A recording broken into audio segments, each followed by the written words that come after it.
Welcome to Digital Rack Gear. My name's Jules. Thanks for coming back to the channel.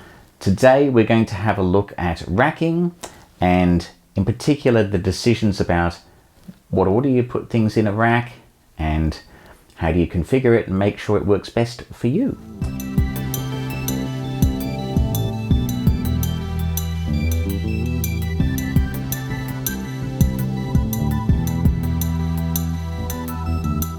You're getting a different view of the studio today, and that is because today we're looking at racking and a couple of decisions that need to be made in my case and probably yours as well at some point. So what is that decision? It is what gear to actually put in the rack. There's a dumping ground of equipment here on top which is occasionally used but isn't in the rack. And I also have another piece of rack gear coming, and these racks are full, so decisions have to be made. This is part of a reorganization of this half of the room that I'm currently looking at doing. This rack is going to benefit from part of that reorganization. This will hopefully help you optimize your racks. Look forward to hearing in the comments below what you think of some of the tips that I put in the video. So first of all, let's have a look at planning. Okay, so what we have here, I've written up my plan, current state, which is that we've got they're effectively two racks bolted together, right? So we've got the Kurzweil currently up here, the Mackie, which is actually 7 rack units. I'd written it down wrong when I was jotting this down, plus some spaces underneath it. And then we've got the preamps, and that's the current state there, and I'm sort of mapping out what I had, right? Or what is in place now. And then there's some sort of guidelines of what I want to do. So actually, I was going to take the Mackie out, and I was thinking, do I want to take the Mackie out? And then I thought, well, actually, I'm only using 2 channels of it really for playback at the moment, but I could use a lot more. It is a very, very good desk. A lot of people don't like Mackie for whatever reason, but this was made in the US, very good quality preamps. Yeah, great, go for it. So I'm going to make better use of it. I'm going to use it for keyboards, I'm going to use it for submixers and various other fun stuff. So use the, and just jotted down some ideas for myself, use the bus outs, control room out for headphones maybe, or mix outs, use it for keyboards in, at least 2 stereo pairs out. And what I'm talking about here is for reverb for tracking, because I was looking at a video recently about, I think it was one of the, Sunset Sound, I think, videos where they were talking about tracking. I think Prince had tracked there and Van Halen, and one of the interviewees was talking about their best drum sound they'd ever had. It was in the foldback, I think that was the video. It was a foldback mix. So I thought, hey, look, when Chris or myself are tracking drums, why not optimize that drum sound and make it sound as good as possible whilst we're tracking? So I'm going to try and use the Mackie and maybe a reverb for that. And then move tape deck to rack, because the tape deck is currently sitting on top. And then I've jotted down the things that I want in the rack. These are the prioritized items, if you like. So that was first set of notes. And then I've sort of drawn up next page here, which is just some preliminary ideas. So putting the Tascam and the Giles audio on top up here on this rack, having the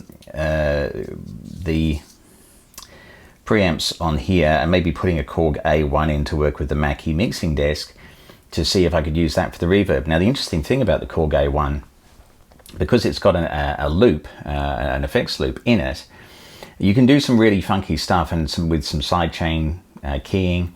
And you can effectively, I've done this with the A1, you can pull out the frequencies and apply reverb to a set of frequencies only, like a trigger. So in a drum mix, you can effectively apply reverb just to the snare for the whole mix. So it won't affect the bass drum, kick drum, won't affect the cymbals. It'll really home in on the snare and apply reverb to those frequencies the snare occupies. It's a fantastic trick. I don't think there's many other units that would do that. So thinking that I might use an A1 in that rack. That was my thinking at the time. Of course, this is on with pen and paper, right? So you can jot all these ideas down, draw up your rack. I just use the lines as a bit of a guide. So here it's, I've used three rack units for one line here, and that's why that's split up like that. So as long as it's roughly mapped out, you can do it the way you want. Of course, pen and paper, if you stuff something up, you have to redo it, and that's okay. And I've just jotted down some ideas here about what are my priorities? What am I using? Good home required for the NAS and the Blu-ray.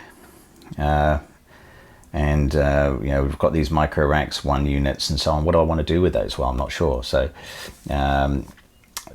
that's just some note taking. And there we are, I've jotted down, move the K250 to the Zimmer rack. So that was my thinking.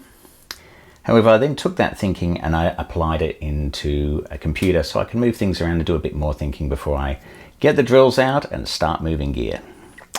I've also done another little bit of working out as to the 1608, which is a PreSonus piece of gear I'm using for the AVB, and I basically jotted down what am I going to be using the ins and outs for, sort of mapping out, and looks like I'm going to be using a lot of these ins and outs. Previously I was using 12 or so, but if I add in the TL Audio and the Mackie desk, could potentially be using all 16. So inputs and then at least 4 of the 8 outputs. So maximizing my use of that piece of gear, that's always a good feeling. As long as I'm keeping it simple and keeping it the same and making it easy as possible to integrate into the DAW, then I think this could be all win. So now let's have a look at what I've done on the computer to visualize and help refine my thinking with regards to the laying out of the rack here. So here's some examples.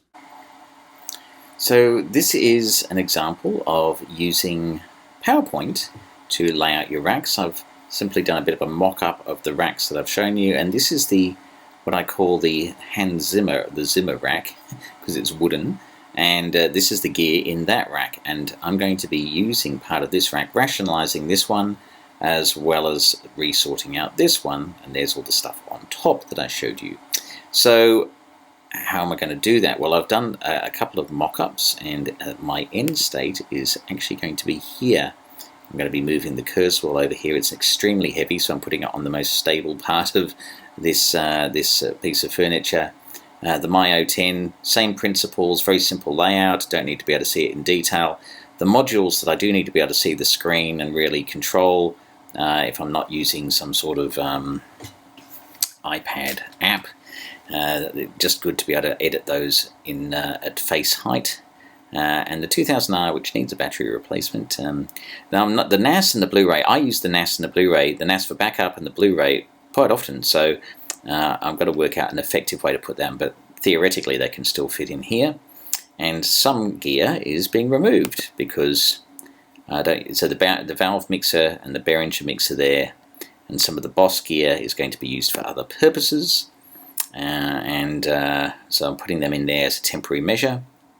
And you can see that I've put the more complicated pieces of preamp gear up the top, because they've got the EQs and more controls that need to be manipulated. The Avalon and the Joe Meek with the VU meters are there. I'm bringing in a new TL Audio piece of gear. The mic input panel will go there. It's very shallow, give a bit of space for the Sebatron. And the valve mixer, I don't know if I'll actually use it, but it'll go in there as a temporary location. So that's the rationale for how it's being laid out. And the great thing about PowerPoint is if you want to swap something around, like I did recently, I had the TL Audio above the Joe Meek, and I thought, no, actually I want the Joe Meek. I want the Joe Meek there because the TL Audio can be, it doesn't have VU meters and should theoretically be straightforward. So I'm going to put those there. Now that's the current theory. But the great thing about PowerPoint is, of course, you can move things around. So that's the advantage in using this rather than pen and paper, I think. Just the ability to shift things around and see how they're going to work. And once you've got it all sort of worked out, that yep, that's 7 rack units, and you've got your spacing all sorted, it's allows you to be able to move things forward. As you can see, Roskilde's STA level will go right up here, and the Tascam, they may get swapped around actually.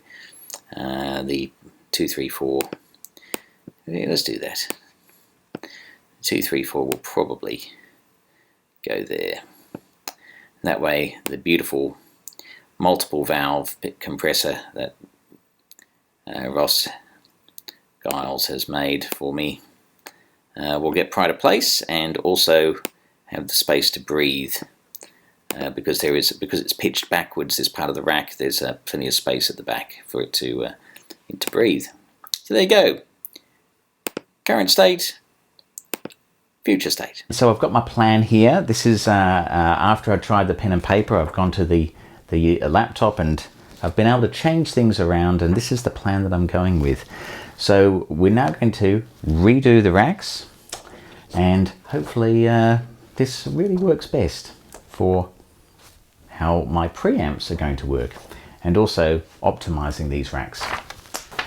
A couple of things about the racks and how I'm putting it together. All right, so when you're setting up your racks, one of the things that I'm always very conscious of is airflow, because as we know, rack equipment, and in particular digital rack equipment, doesn't like a lot of heat, but that same goes for valve equipment. We've got to be sensitive to what's going on between the pieces of equipment. So one of the things I look out for is which of the bits of valve gear. In this case, we've got this beautiful Giles Audio STA level. We've got the Avalon 737. We've also got a Sebetron dual channel VMP 2000. And so they're the valve bits here. The rest are solid state. This is a single channel. The other thing I also like to look at is how deep are the pieces of equipment, how much heat are they going to generate, but also how much are they going to stop escaping from the piece of gear below them. And the other thing I look for is where the vents are, because the manufacturer or designer of that piece of equipment will have thought about airflow, we hope, and therefore we want to be sensitive to where's that heat supposed to escape from. Is it out the sides? Is it the top? Or is there actually plenty of room in the box to take care of the heat that's actually in there? So when considering these things, you can see that there's a lot of airflow through this middle section here. In fact, the Avalon's got a big grill at the top for heat dissipation, and there's nothing stopping the heat coming out of there. So in my design, I'm actually leaving the Avalon in this spot. This piece of gear and this piece of gear, they have a lot of knobs on it. And therefore, I need to be able to see what's going on there. It's a bit complicated because they've got EQs in them as well. So they're going to move up. Same with this one here. The studio channel has got a VU meter on it, which is handy. You're paying for the VU meter, so you want to be able to see it.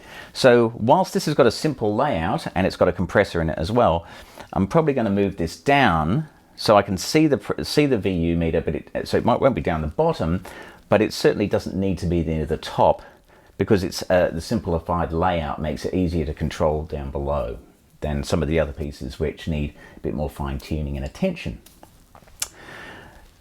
As much as I love the Sebetron, the simple layout actually and lack of VU meters means I'm actually going to put it down the bottom or towards the bottom, because it's so simple and I don't really need to monitor it. There's no VU on it. So, but I will be looking at where the gaps need to occur. And as it turns out, I don't think it generates a lot of heat because there's no grill on the top. The studio channel is very shallow. This PM2000 and also the MCI here are fairly deep because they are effectively big channel strips which have been rack mounted by Rob at Pro Harmonic. Thank you, Rob. Okay, so those are the preamps. This STA levels 3 rack units and all the rest are 2 RUs. The only other thing I'll mention is when you're looking at re-racking your gear is spacers. Here is a nice spacer for ventilation. You can have spacers with no venting, just to clear up and fix up a spot. But here is something you may not have seen, and that is a half RU spacer. Maybe something that you want to consider, because in between digital rack gear, sometimes just having a little bit of space will help, especially if you have fans behind your gear. I personally don't, but I have found these useful more for peace of mind, particularly when I'm only switching one of the two pieces of gear on that are next to each other. Something to consider, the half RU spacer.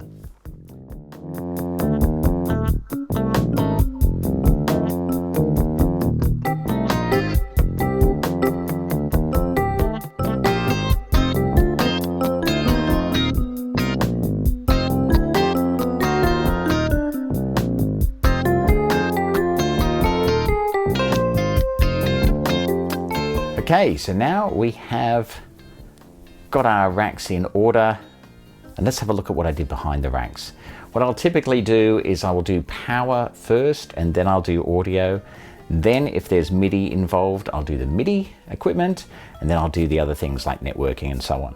So here's a picture of how I'd originally had the rack set up, and that turned out to be a mistake because the power inputs, the inlet for this equipment is actually on the left where the audio was. So I've moved the power over to the left-hand side, and you can see here I've labeled each of those connectors as well. The labeling of the power cables will help you in the long run. So I figured do it right once, save yourself having to redo things multiple times, save yourself having to go back behind those racks. You don't really want to have to do that. You'd rather do it right first time and not have to worry about it later. So if you can set it up as a permanent endeavor, try and do that. The other item that you'll see a picture of here is the input panel. It's a very shallow panel, so therefore makes actually a very good spacer. And the last item is, whilst you're doing all this racking, is give it a vacuum. So make sure you take the opportunity to clean whilst you're doing this stuff. Some things should go without saying, but I've said it anyway.